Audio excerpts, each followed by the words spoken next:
জান্নাতের এই ঘটনাটা শুনে আপনি খুশিতে কেঁদে দিবেন। আল্লাহ রাব্বুল আলামিন কঠিন হাসরের দিনে দুইজন বান্দাকে বলতেছে, তুমি জান্নাতে যাও, তুমি জাহান্নামে যাও। তখন যে জান্নাতি সে দূরে দূরে খুশি আত্মহারা হয়ে জান্নাতের দিকে ধাবিত হতে লাগলো। তখন যাকে জাহান্নামী বলল সেও দূরে জাহান্নামের দিকে চলতে লাগলো।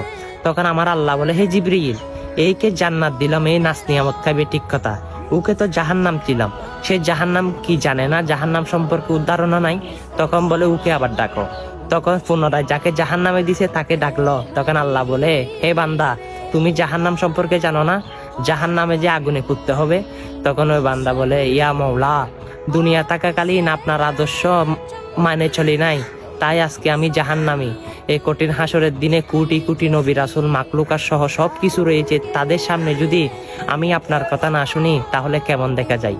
তখন আমার আল্লাহ বলে, হে বান্দা, তুমি দুনিয়াতে আমাকে ভালোবাসা নাই, হাসরের ময়দানে এসে এত ভালোবাসা দেখাচ্ছ, যাও ওয়াদাখুলি জান্নাতি, আমি তোমাকে জান্নাত দিয়ে দিলাম। সুবহানাল্লাহ। আমার আল্লাহ কতই না নিয়ামত দাতা, আমার আল্লাহ কতই না রহমান রহিম। দেখেন, সে রবের দিকে দাবিত হন, সে নবীর সিজদাতে মাথায় ডুন, সে রব দেখবেন আপনাকে জাহান্নামে দিবে না, কারণ তিনি দয়াশীল। ভিডিওটা শেয়ার করে সকলকে জানিয়ে দিন। আমিন।